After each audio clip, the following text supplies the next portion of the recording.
Test. Good morning, everyone. I'm Chris Goodwin with the Mississippi Department of Archives and History. Welcome to this week's History is Lunch program, which is sponsored by the John and Lucy Shackelford Charitable Fund of the Community Foundation for Mississippi.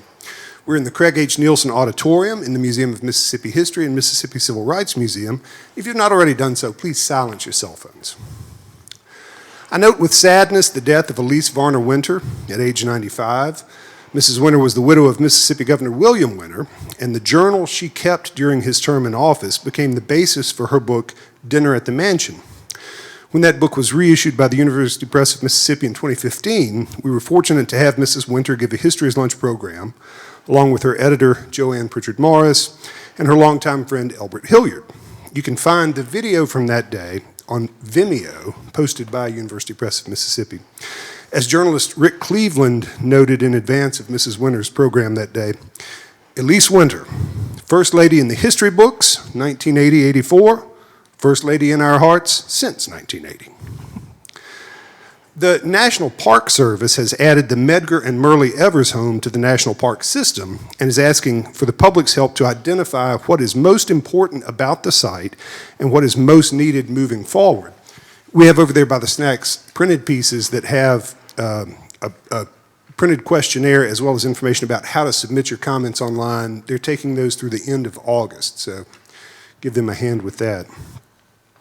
Join us virtually for our new series, Direct Action with Hezekiah Watkins, at 6 p.m. tomorrow, Thursday, July 22nd. Brenda Travis will discuss her involvement as a teenager during the Macomb student movement when she and others staged the Bergland High School walkout protesting racial discrimination. That program will stream live from the Mississippi Civil Rights Museum Facebook page. And then join us next week for History's Lunch when Amy Evans and Martha Foose will present A Good Meal is Hard to Find Unless You Know Where to Look. Today, we are delighted to welcome back our friend Susannah Ural to discuss the Civil War and Reconstruction Governors of Mississippi project. Susannah J. Ural is Professor of History and a Senior Fellow in the Dale Center for the Study of War and Society at the University of Southern Mississippi. She has held the Buford Blount Professorship in Military History, and really, what could it be except military history with that? And the Charles W. Moorman Distinguished Professorship in the Humanities. Ural is the author of 4 books and a past president of the Mississippi Historical Society. Help me welcome Susannah Ural. Thanks, everybody.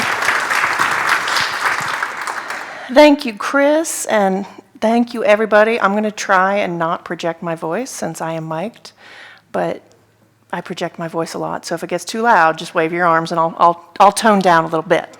It's so good to see everybody. I know we're all hesitantly happy when we can gather together like this, and who knew this would be something we would worry about and have to worry about. So thank you all for coming out today. Thanks to those of you who are watching online with Facebook Live or maybe later by video. And it is my pleasure to talk to you about a digital project that is very much a partnership. And I want to make that clear from the start, especially since I'm sitting here right next door to MDAH with so many of my friends from the Mississippi Department of Archives and History here with me. I approached David Pilcher, it was probably about almost 3 years ago now, saying, Kentucky has this project called a Civil War Governors of Kentucky project where they're digitizing all of the wartime governors' papers. Have you all thought about that? And typical MDAH, they had already started digitizing Pettus's papers. They're just quietly working in the background doing the great work they do. So I was like, great, now that the 2 museums are done, could we ratchet that up a little bit? And we also talked with friends at the Mississippi Digital Library, which is housed at the University of Southern Mississippi where I am. And we formed this partnership. One of the reasons it works as effectively as it does is because one of the original missions of the Mississippi Department of Archives and History was to start gathering governor's papers from its original founding in the very early 1900s. So if you're interested in doing a digital project like this, one of the things you have to think about is, how am I going to gather all of these documents together? Because we have wonderful MDAH, they had already gathered all the documents. So I was like, okay, I think I can do this project without collapsing. And so basically, what I want to talk to you about today is how the project works. I want to give you a sampling of some letters to show you a little bit about what we're uncovering. And then I want to show you how you can get involved with some of the transcribing as a volunteer transcriber online. And keep in mind, the only thing you need to volunteer is internet access, the ability to read cursive, and an eye for detail. And I know, you would think everybody can read cursive. We all know not everybody can read cursive. Some of my undergrads right now, I haven't been able to hire them on because they can't read cursive. They also just aren't used to communicating through handwritten letters anymore. Like they'll see things, they're like, what is that? I'm like, well, this is how we did it in the good old days. So that's our goal today. I don't know why I said our, me and my multiple personalities. Our goal today will be to take you through this and teach you a little bit about what we're doing. The governor's papers themselves, one of the things I always like to mention is that it really is a story and an example of accessibility. Number one, it's a study in accessibility for the people of 19th century Mississippi who seized their right to contact the governor. And look, folks, there is bias in this collection. I have not seen a letter yet where somebody writes into Governor Pettis or Governor Ames, definitely not Governor Ames, and says, wow, you're doing a great job, keep up the good work. Mississippians, particularly white Mississippians, were often very upset with Governor Ames. But what they would do is contact the governor about everything. I often compare the governor's papers to social media. You know how people will post about probably things they shouldn't always post about. You will find everyday experiences in these papers, and you hear from people who traditionally we can't hear from. Because, I mean, middle-class people, number one, don't necessarily always have the time or take the time to keep diaries. They never think they're important enough to preserve diaries. Working-class people don't have the time, maybe are moving around so much they don't preserve these records. And so we tend to generally hear from the wealthy and the powerful. Governor's papers, by name, you think you're going to be hearing from the governors. But who you actually hear from is everyone but the governor.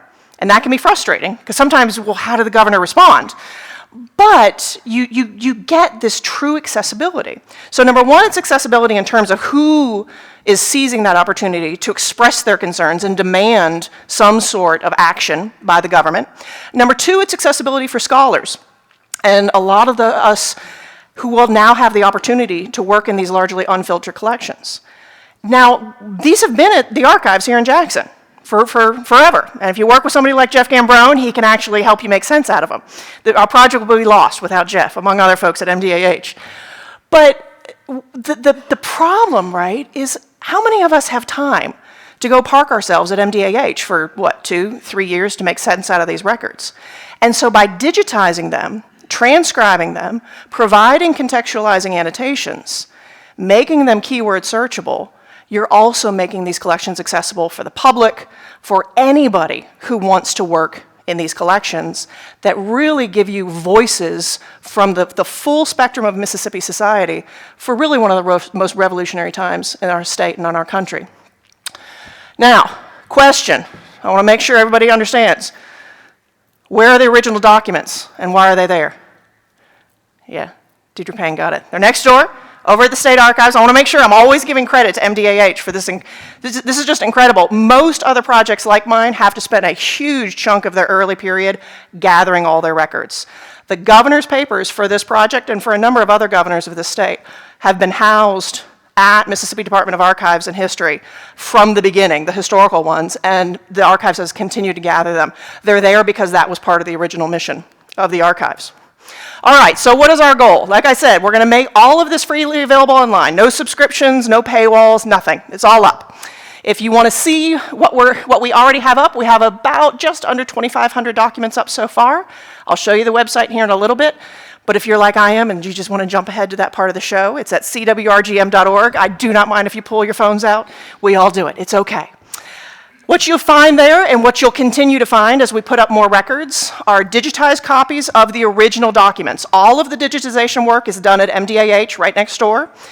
They also go through and do the two-stage verification process to make sure it's a quality scan, that they're up to the kind of the archival standards that we need.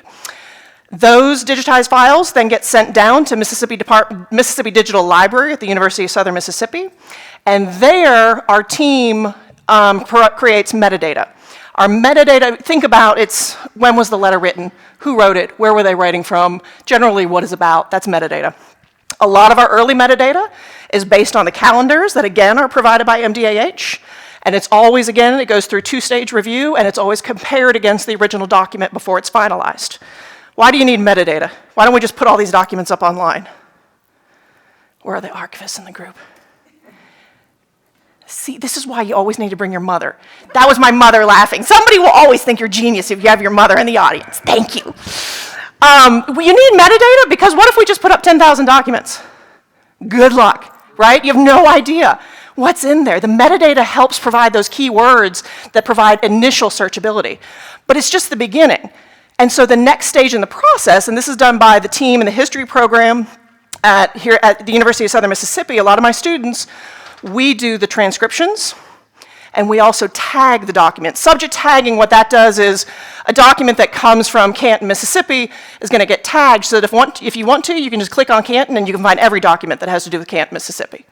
So if you're in, let's say you're in Holly Springs, one of our teachers who recently worked with us at an educator workshop this summer, what if she just wants our students to focus on documents from Holly Springs? You can do that. Okay, so that's what I mean by this stuff is not just going to be available online, but it's really accessible and discoverable. Our goal is by 2030, there should be 20,000 documents online. I was thinking it was nearly. The more I talk with Jeff and David and Preston Everett, the more I'm realizing it's probably going to be a little more than 20,000.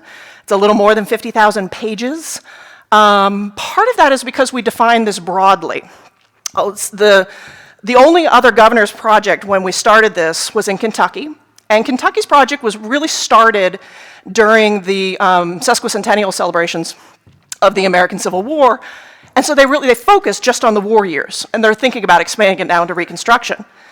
But the more I thought about this project, the more I was like, yeah, but you're not going to hear from African Americans in Mississippi during the Civil War years. You're going to hear about African Americans, but you won't hear from African Americans. And since African Americans are over 50% of the population in the 1860s, I wanted to make sure we went through Reconstruction. MDAH, of course, was very supportive of that, and so our collection, our project, starts with John Pettus in 1859, right on the eve of kind of the secession crisis, Lincoln's election, those events, and it continues through John Marshall Stone. Stone's administration begins in 1876, which is the tail end of Reconstruction, but we wanted to include him because I said I want to see that process of kind of the collapse of Reconstruction and a lot of those possibilities of Reconstruction and that transition into the period of the New South and the Jim Crow South. And so we go all the way through 1882, the end of John Marshall Stone's first term. All right, any questions up to here? I shouldn't have put this up. Nobody's going to pay attention to me now. All right, this is a sampling. Like I told you, I just wanted to give you a sampling of documents. I have to give a hat tip to Jeff. He was one of the ones who, since he knows these collections so well, he'll email me all the time. Have you seen this document? Have you seen that document? So what I wanted to do was give you a sampling of some of our favorites to give you a sense of, what are you going to find here?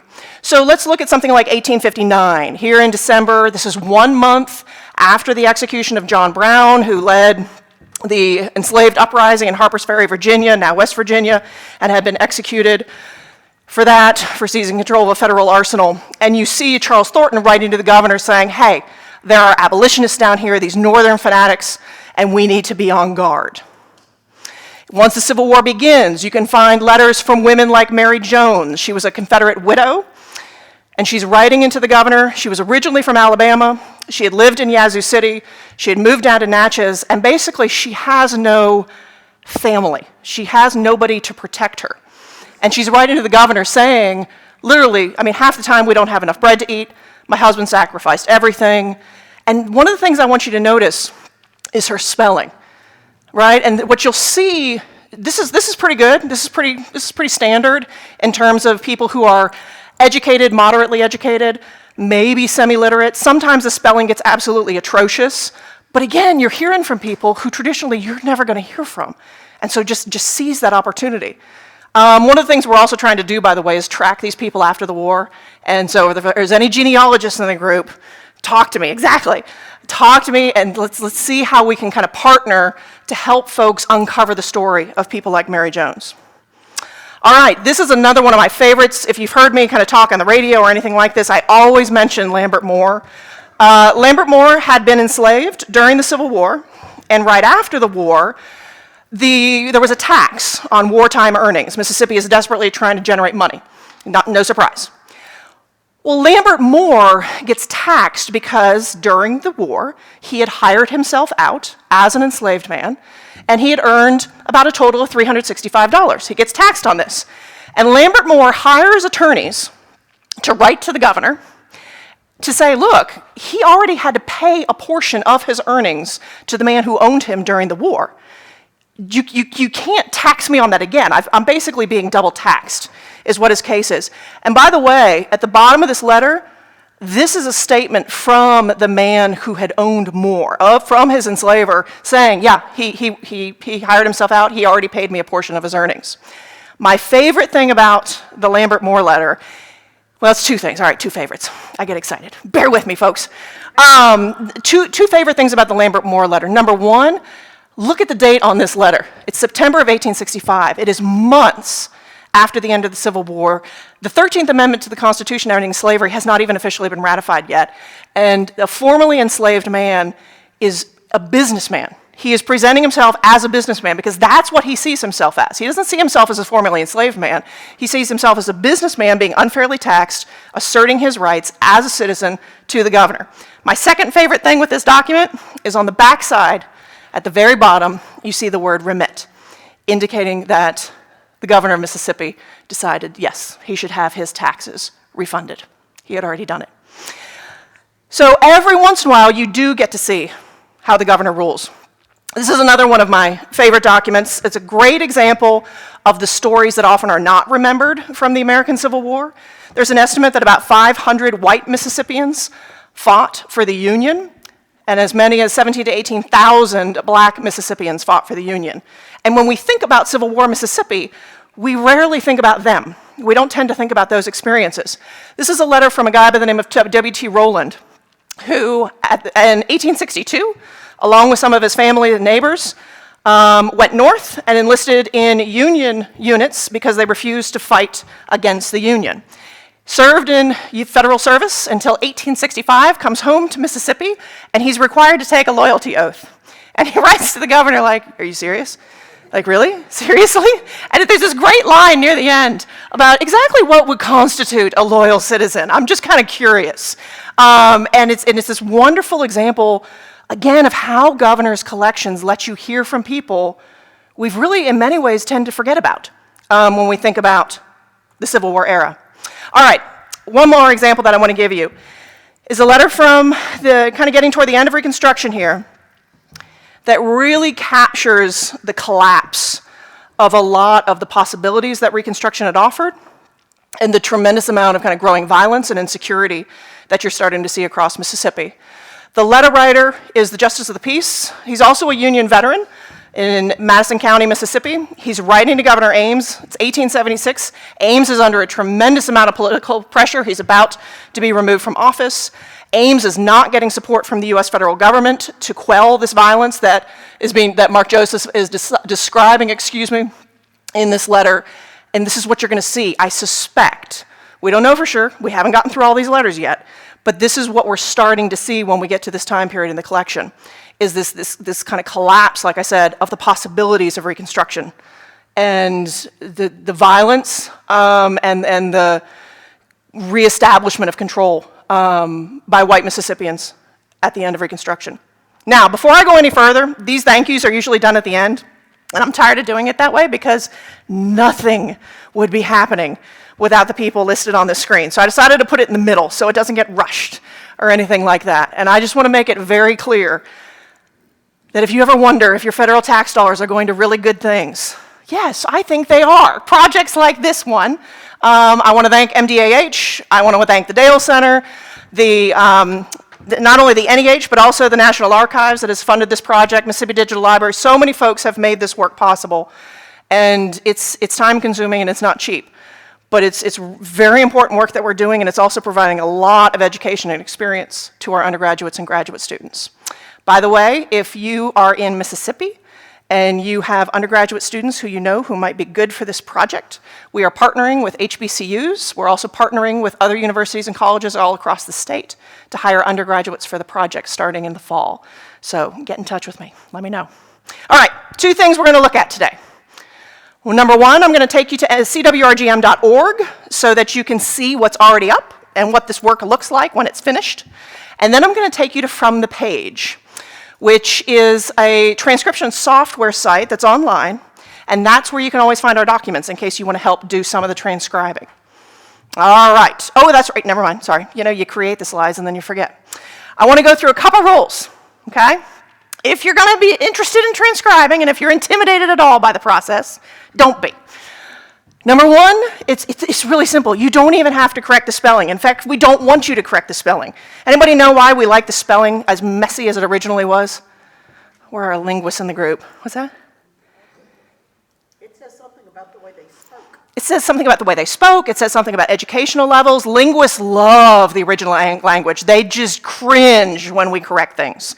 So yeah, keep it messy. The messier, we like it. That's good. Yeah, punctuation is a nightmare. They capitalize things that shouldn't be capitalized. There's commas at the end where you expect periods. Don't worry about it. Leave it that way. And if you think they're bad, look at some of our texts. Number two, duplicate words. Keep them. Just keep them in there. Don't worry about it.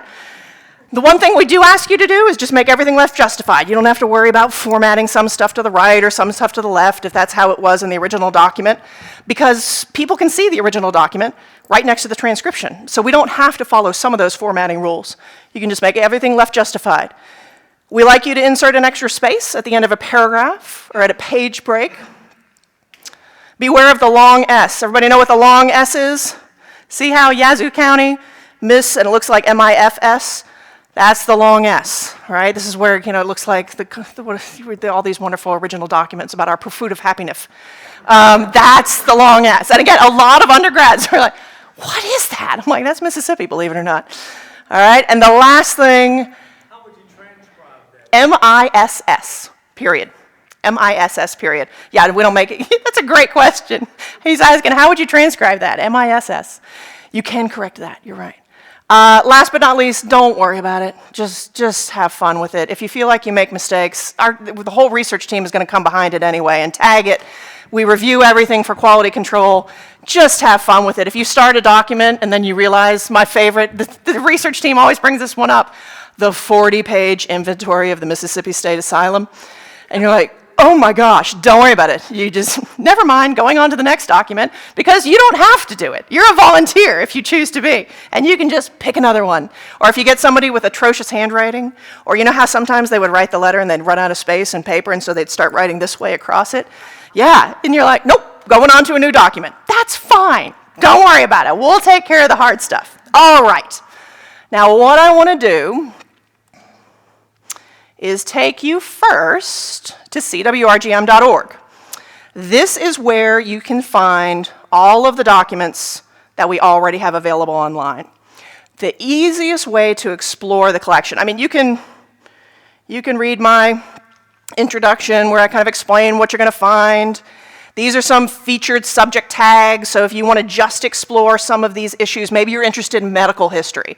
Maybe you're interested in just African American experiences. Maybe you're interested in all sorts of things. You can go that way, but my favorite way to explore the collection is to go to Explore the Collection, logically, and this can let you explore things by events, military units, occupations, organizations and businesses, people, places, social identifiers, and vital statistics.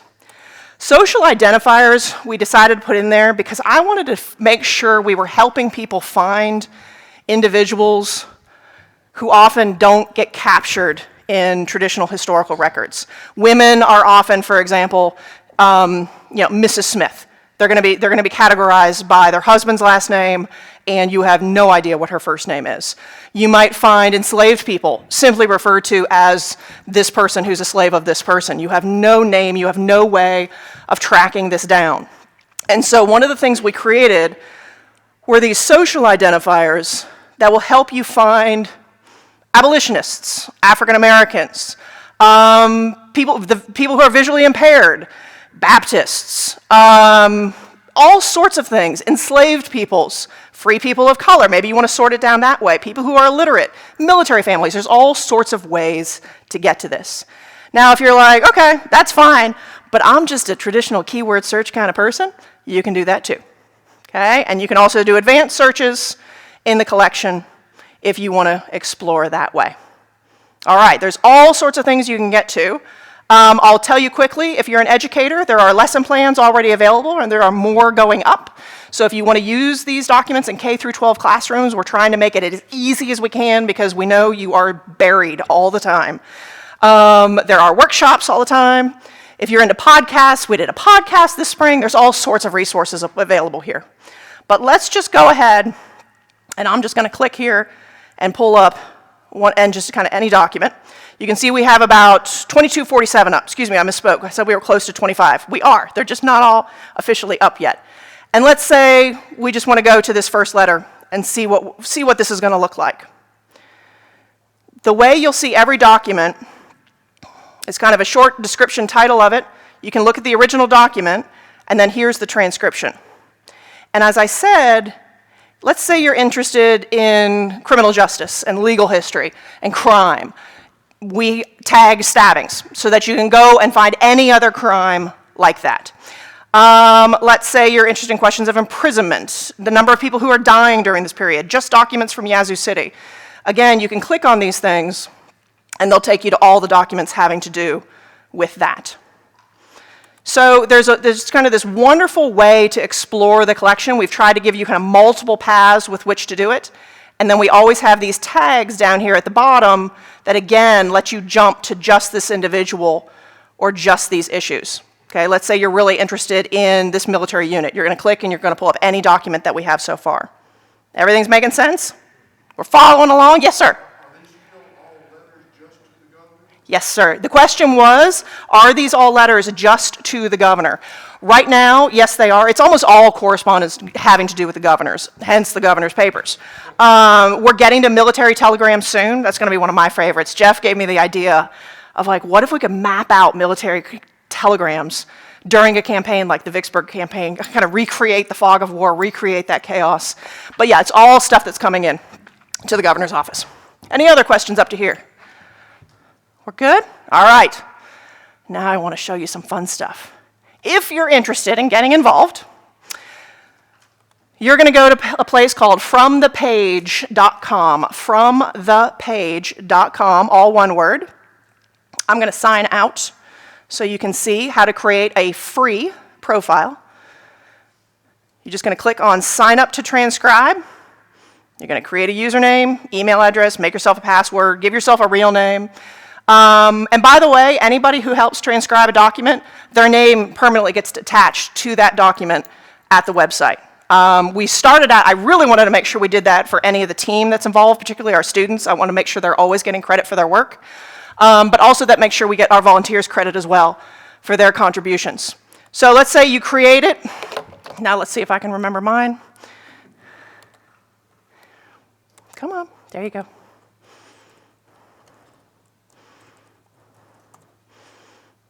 All right. And then you want to go to Find a Project.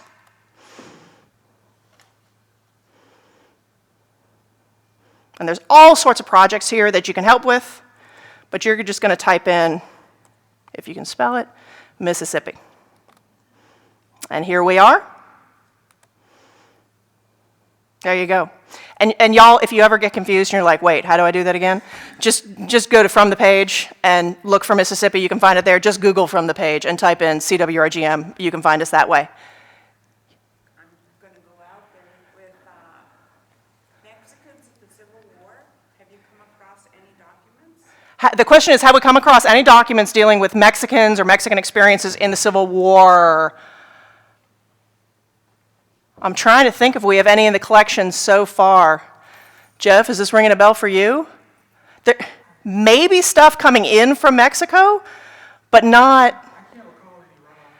Yeah, I'm not either, but we'll go to social identifiers. Not yet. But that's where they're going to come in, under M, under social identifiers. Just like, so if you just kind of want to check back. Just like, excuse me, as I scroll down, any Irish American experience under I, that's where we'll want to keep looking. That's where that would be. Okay, so you're welcome, no problem. So here we are If you ever just want to do a transcription tutorial video, there's one there. But like I said, you can just start transcribing. Don't worry about it. Just have fun. All right? And all you do is you're going to come in here and you're going to pick a document that you want transcribed. As you can see, a lot of these documents, we have wonderful volunteers in our student research team, have been busy already transcribing documents, as you can see there. But I want to go, I was looking at a few this morning that I thought y'all might enjoy. If I remember right, this is the one I picked. Can I stop you, Suzanne? Yes, of course. Ask about the picture. Which, What are the oh, ruins next to the old Capitol? the question is, in this photo, in this image, what are the ruins next to the old Capitol? No idea. Folks, I'm looking for my MDAH folks. Do you know, Jeff? That's the Bowman House. Is that the Bowman? Oh, isn't that, okay. See, I knew the Bowman. I just didn't know that was it. All right, so this was the letter I thought we might have fun transcribing. It's from August of 1863, and one of the things I love about it is there's no real mention of the Vicksburg campaign. There's no awareness of this kind of massive turning point that we all think about of the Civil War.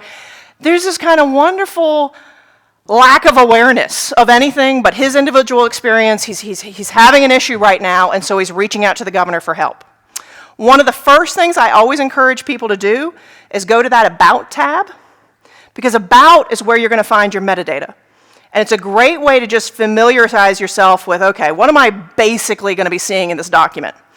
All right, so we know it's from MDAH, we know it's in the Governor Pettus collection, but here we've got a name, L. Houghton from Tibby, Mississippi, to Governor Pettus, requesting that a Mr. Crosswell be excused from militia duty until his ferry lease is up. Now, I was talking with one of you earlier because I'm thinking to myself, when I read a document like this, buddy, it's August of 1863. Nobody's getting released from anything right now. Everything is going to be about military service right now. But he is saying, look, I have this lease. It's going to just be devastating to my business if I don't get some help. I'm guessing that's what he's saying. And I need some help. Okay, so what I did, I want to take you back through that. You've got the About tab. If you just click on the image of the document, that's how you can pull it up. Now, sometimes it might come up as an overview and you're like, I can't get on to transcribe. Just click on the Transcribe tab. Okay? And literally, all you need to do is start transcribing. One thing I want to show you, this is one of my favorite features, this kind of center window here that appears when you hover over the document. That'll bring the document up full size. And that's my favorite way to start transcribing, is just start reading the thing. Otherwise, you get so buried trying to translate what they're saying, what you're reading, that you can kind of miss the cues. So what are we seeing? We want some volunteers to go for this one? What are you reading? Tibby, August 17th of 63. To His Excellency, abbreviated. John J, yeah, it looks like an I, but you're right. John J. Pettus. Gov. Meridian, Mississippi, good.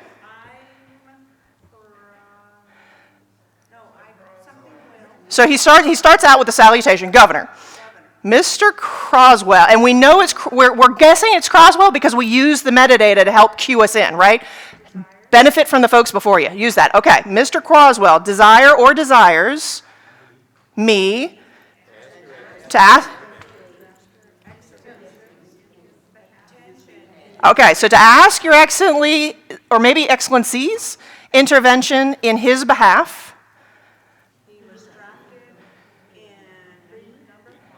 He was drafted in beat number 5, Lowndes County.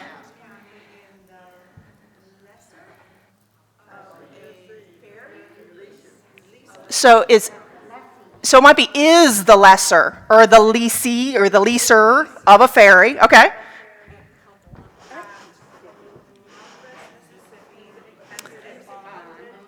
So from Columbus, Mississippi, has executed bond and given security. All right, y'all need to volunteer. You got this. Right? To the owner of a ferry, the leasee or the leaser, we're not quite sure. So this is what I'll often do, is just kind of read through the beginning of a document. Click on that toggle again. It'll take you through. Just put your cursor, just tap, click your mouse right there at the top. All right, and you're just going to start. Oop. right? And you're just going to hit return, and you're like, oh, wait, I think I should have a space in there. You're going to go ahead and put a space. There we go. All right. To his, and you're like, I don't know. I think it seems to say. And what you can often do is just, I'm not sure, so I'm just going to put a little question mark around this word. To Q&R folks, you're like, I don't know. I think that's what it said, but I'm not getting paid. I'm just volunteering, so I'm going to keep going. Okay? And then John J, we're not sure if there's a period. There might be a comma, but maybe we're not sure. And then there's something. It looks like EC, but so maybe he's saying etc. Maybe. So you might do something like that. But again, you're like, I'm just going to put a question mark around it because I'm not sure. It says governor. And then you're just going to start. Mr. Croswell. Desires. And you just go ahead and you just transcribe that thing. All right? When you're done with the page, before you go on, and I often do this as I go, I hit save as I go along. If anybody's ever worked computers, always save. Yeah, Ms. Payne. Omitted Mississippi, Meridian, Mississippi. So is there, I did omit that. so is there someone going to come behind the volunteer? My research team is going to come behind me and be like, oh, Dr. Ural, she admitted Mississippi again. All right? Or what you can do is just go on, darn it, I missed it. Meridian, Mississippi. There you go. And you're going to add it in just like that. And when you're done with that page, like I said, you're going to save it. You can click that arrow to go to the second page, and you might transcribe what's on the back. And usually these are kind of summary notes that are made by the governor, secretary, just quick summary of what the document's about. This looks like a major hot. And that's how easy it is, y'all. It's that. That's all you have to do. And like I said, if you pull up a document, and if you're a military historian like me, you're like, this poor guy. Buddy, you're not getting out of military service. Forget it. If you're like, I just don't really enjoy military history, and I'll forgive you for that. You're right. And you're like, I want to know what the women are experiencing. You're like, I'm going to click through, all right, and say, here's like, look, I'm going to volunteer, but I'm going to go back to the beginning here. And I'm going to keep clicking through until I find a woman's name, all right? And maybe that's what you want to do, and go for it. When you get to the bottom of here, you just kind of keep going to the next page and the next page and just kind of keep going until you find something that interests you. Maybe you're like, okay, wait a minute, this letter is going to be way too long, but this one looks like it might be a little simpler for me to get started on, and that's the one you want to get started with. There you go. By the way, if you see the name DDB, that is the wonderful Dee Dee Baldwin up at Mississippi State University Libraries, who does wonderful volunteer work for us. She contacted me one time, and she's like, when are the Reconstruction governments going to be up? I'm like, it's going to be a little while. We got about a couple thousand ahead of them. I said, but you can volunteer and help us get there sooner. And she did, and she's fantastic. So those are the fundamentals, y'all. That's what this project is doing. This is who you get to hear from a project like this. And this is how you can get involved. But if you're like, this is adorable, I don't want to get involved, just go enjoy the letters, right? And that's okay. I will not be offended, right? It's like when my husband tries to explain things with like how the house was built, and I'm like, that's great. I just need the fireplace to like do something, turn on, work, all right? And so there's all sorts of ways you can explore and use these documents and really just kind of think about how Mississippi experienced the Civil War is what you're first going to run into. And then that process of emancipation, the end of the war, and that experience of Reconstruction. Thank you all, and please, I welcome questions. Thanks. One thing with questions is we're going to wait, because Chris will bring the mic around so that we can make sure everybody can hear the question. When your researcher found the letter that had all the asylum names in it, did you share that with the asylum project? No, I did not. Do you have a name that I can contact, or just Google Asylum Project? Yeah, I can get you. Chris is going to give me a name? Good. Yeah, there's all sorts. There's asylum records in here. There was a question over here. I grew up in Lincoln County, and it was not a county at the time of the Civil War. So most of the soldiers were soldiers either from Pike County or Lawrence County. How would they be listed in this project? Because there are other counties that were not counties said too. It's a great question, right? So, like I live in Forest County, right? There's not going to be any letters coming from Forest County, much like Lincoln County. You're going to want to look for the county from which your county came, right? So you mentioned Pike County. I would look under Pike County. And if you know soldiers' names, okay, if you're looking for family history as well, I would go to people. Okay, and then literally you can just see by last name any document having to do with any individual. Obviously, there's a lot for Pettis. But actually, I don't even think we ended up tagging Pettis because he's on just about everything. So you could do it that way, or what you could do is places. Go to P. Let's see if we have anything from Pike County so far. There it is. We have 16 documents from Pike County, and so I would explore that way too. If you know the unit, go to military units and explore that way. Keyword search works too. I just want to say, well, thanks for speaking, first of all. I just wanted to ask, did you come across any responses from any of these governors to the letters that and what did that reveal for you? I wish we came across responses. Like rarely do you get a letter back. Like the answer sometimes will be on the flip side when the secretary is explaining kind of what the letter is about and maybe what the governor's position would be. So remember the Lambert Moore letter I showed? It said remit on the back. So that way we can find out what his answer probably was. You'll get requests for military exemption.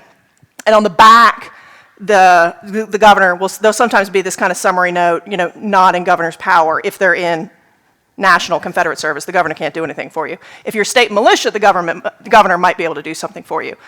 So you'll find little things like that, but no, I'd give a lot to be able to find all the responses. Susannah, I've heard, I think Charles Weeks and other folks talk about how during the territorial era, the Spanish government was fanatical about making multiple copies of correspondence and putting on. Not the case for Mississippi with its official records and responses from the governors? Not that I know of. Jeff, do you know of how to, I don't know how we would get other than just kind of a sampling of responses. Governor's responses. We didn't make and keep as a matter of course. Is there a whole separate, Series of Pettis's outgoing correspondence. are we digitizing that? Not yet. I don't think, yeah. It's all in one huge, Yeah. giant ledger. So there's your answer. We might. And I have run across responses to a few items. To a few of these? Okay, so there's your answer. We might be able to get some of these responses. For now, no. And I need to check our digitization schedule to see when and if that's on that schedule, because it needs to be. We'll need to edit, I'm sorry. I'm assuming, based on your information, that all this correspondence was routinely kept by the governor. Is that correct? It depends on the state. But yes, routinely it was, and then the state of Mississippi, when the archives were formed, made it their mission that this was going to be one of the collections they would absolutely preserve. This is not true for every state. The Kentucky Project, for example, had to gather governor's letters from several different repositories across the state. And so it really depends on the type of project you have. There's, for example, like the Jane Addams Papers Project, which is run by Kathy Hajo out of Ramapo College in New Jersey. They had to go find her letters kind of from all sorts of collections everywhere. So it really depends. Mississippi's, one of the archive's first missions was already to gather all these. I answered my own. What I was going to ask is, what would a response be? I mean, what kind of, those where you said you may have found one or two, what would be an example? I haven't seen them. I'm guessing it's going to be a pretty quick summary of what the governor's response is going to be in official language. But Yeah, it is, most of them are short, sweet, and to the point. The ones I can remember, it's been a while since I've looked at those. The ones I looked at were John D. Pettis. right. His executive journal, copies of his outgoing correspondence. Most of them are pretty short and right to the point. Right. So the executive journals, one of the challenges we ran into, once you said executive journals, now this is reminding me, the challenge with the executive journals is that they're bound and they're harder to scan, and this is why they're at the end of the list for the project. We do have digital copies of the microfilm of the executive journals, and that's where I would go, I think, for now to see them. I don't know, Jeff. I keep pointing at you. Jeff knows everything, and that means why I put him on the spot all the time. I have the executive journal that I've used that was microfilmed is, I want to say Sharkey. Now, I haven't looked at Sharkey. Okay. I was interested in Pettis. Right. I don't remember seeing a microfilm copy of that. Okay. If Jeff doesn't think it exists, it probably doesn't. But that it's Sharkey's because, never mind. It's good stuff. There's wonderful stuff out there. I understand why Mississippi preserved everything. Is the same true of Virginia, since it was the seat of the Confederacy? I have no idea how Virginia handled its governor's papers. I could see Virginia getting very interested in doing a project like this. I suspect it's really going to vary state by state because it's going to depend on state archival policy. I'd be curious because there are different repositories, and sometimes repositories get a little territorial about what they're going to be wanting to share. But I don't know. I'd be interested to see about Virginia. Why did they address Governor Pettis in Meridian, and I presume the capital of Mississippi moved around during the Civil War? How would people keep up with where the governor was? That's a good question. They're going to have to know where the governor was. Oh, I got rid of our letter. They're going to have to kind of figure out and find where they're going to be able to write to the governor. Yeah, absolutely. You need to be able to find that. Well, this is great. When was Meridian a capital? I don't know. Why are they writing? What I'm wondering with your question, hold on, is if that letter was from Meridian or if he's writing to the governor in Meridian. And I can't remember if Meridian was a temporary capital. What's that? Macon. I can't remember all the different locations. This is where I'm going to get in trouble. But he's writing to Pettis in Meridian. Yeah, it's a good question. I got to figure it out. What's the date? Which date? On the letter, August 17th, 1863. That was right after Grierson raided Jackson. Okay. Possibly the governor retreated. But to Meridian? Or we don't know? I'm with you on getting out of Jackson. What I can't figure out is where he went to. And all my Mississippi history friends are like, really? If she doesn't know that. The letters you have shown us are all beautifully written. Were many of them done by scribes? So, you know how people talk about people today? I mean, nobody learns handwriting anymore. It was beautiful. That's a lie. Some people wrote beautifully, particularly if they were secretaries, if that was part of their job, right? This is a young man working in an office, and, oh, they're great. They're wonderful letters. People write differently depending on the person, and so sometimes you can barely decipher the writing. It really depends on the person, depends on the educational level. I would argue it also depends on where they're writing. I mean, are you trying to write something in camp as opposed to the comfort of a room, climate, that kind of thing? The anger, yeah. I mean, it's going to depend on a lot of different factors. But no, the handwriting is not always beautiful at all. Could you describe the process that the Department of Archives used to try to collect these letters that went to the governor and were written by the governor? I cannot describe the process. I leave that to MDAH. If I did all of this, I can answer it. Jeff might be able to answer it. Jeff, shall I bring the mic Jeff's to you? like, or- don't look at me. All I know, if you want to take a shot, but then I'll tell them what I know. I think they've been in our holdings ever since the archives was created. Right, so David Pilcher, who is kind of my point person here at MDAH, who's fantastic to work with, he shared with me a quote from a report by Dunbar Rowland, basically saying that since the archive's founding, and I think it was 1902, this was one of the original missions, and they were collecting these governor's papers. That doesn't answer your question, though, of, yeah, but where were they collecting them from? Where had they been housed? And that I don't know. I can find out for you, though. Yeah. We need a Y'all will blog recall post. that this program was originally scheduled in February, and David was going to be a part of it and would have been here to answer, but we've had to bump it a few times, and he had another appointment that he couldn't get out of today, so That's a apologies for good, that. that's going to be, we need to do that for a blog post Yeah. for the project. We're going to be releasing these blog posts about once a month starting this year, and that'd be a great post of just kind of how did this all come about?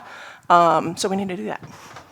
Are there graphics tools that you can use when you're viewing the letters? I know that when I have done stuff like this on my own, if you can adjust the light levels, dark, bright, the Yep. contrast. You can kind of change brightness. This is when you see the little sun symbol Yeah, here, we'll turn brightness, the- contrast, yeah. threshold. Let You us can do get the- things. You can zoom in. Hang on a second, Susanna. We've got the screen off to keep it out of your face while you're walking around on the. But we'll turn it back on. Hold One on. moment. Hold that thought. Can you turn? Pause for a word from our sponsors. All right. See the little sun symbol here? If you click on that, you can adjust brightness, contrast, all sorts of things. You can zoom in, zoom out, things like this. You can flip the letter if they start writing sideways and you do want to go for it. God bless you, please.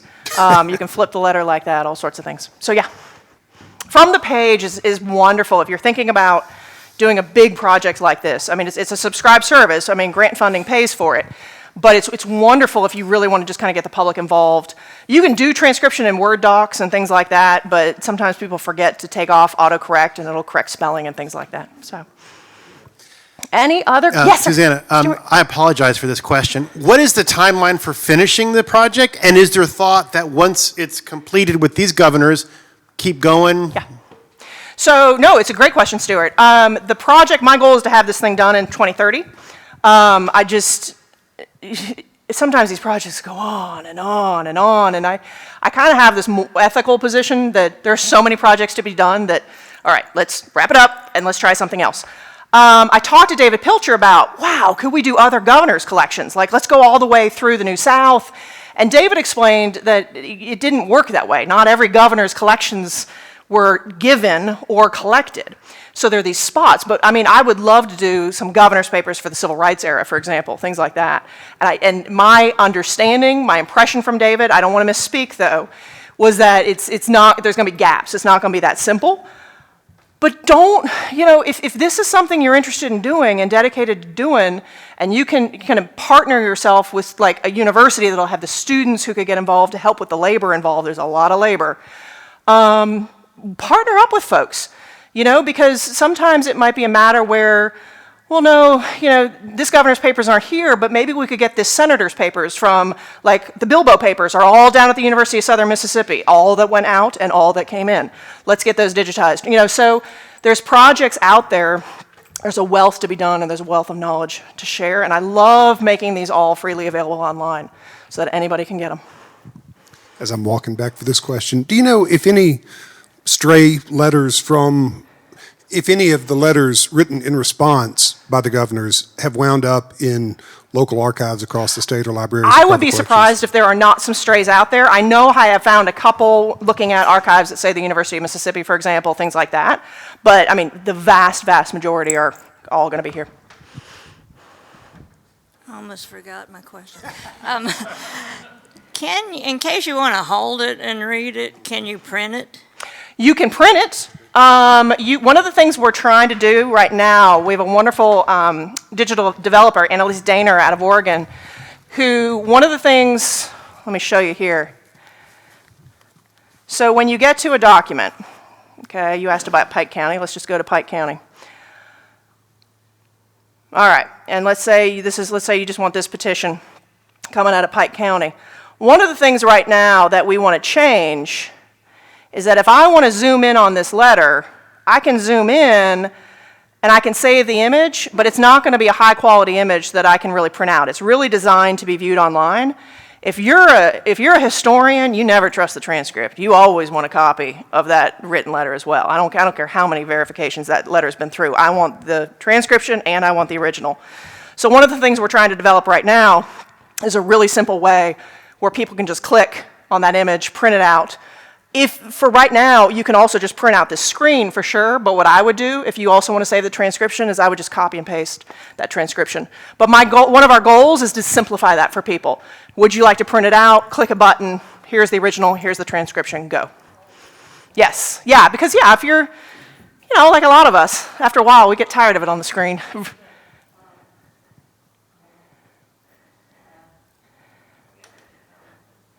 Magnifying glass?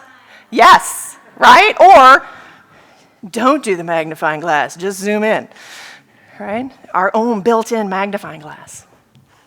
Yeah, actually, I had a question about one of the letters that you introduced at the beginning of your presentation from the widow. Mary Jones? Was she just describing her situation and her plight, or was she requesting anything in particular? She's requesting help. If individuals are requesting help, they'll usually describe the situation, but then they'll also spell out basically what they want from the governor. And and sometimes you run into these situations where you do find letters, multiple letters from individuals who kind of keep writing in, like it's not getting better. And in one of her letters, she says, you told me to go to Vicksburg. I went to Vicksburg. That didn't do anything for me. Now I've got to contact you. And you'll see she's saying basically act a father's part toward me. Like you need to protect me. Nobody will help me. And she spells out, you know, I have this number of children. My husband's already died in military service, my plight. One of my favorites it's from 1864, a woman writing in, says 2 men who presented themselves as Confederate soldiers confiscated her pony. She's like, they took my pony.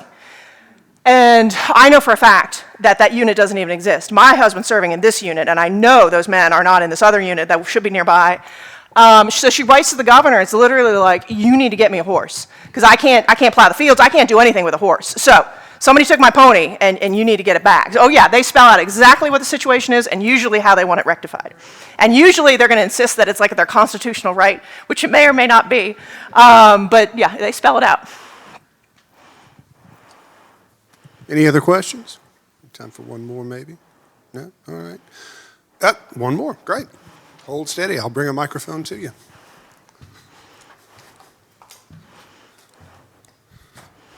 Thank you. Thank you. Generally, and this may be just a difference in time, but generally we don't think of writing directly to the governor. Today, we would think of contacting our congressman, you know, or someone more local. Yep. Did you find, I mean, I know this is a governor's project. Congressional letter collections, basically.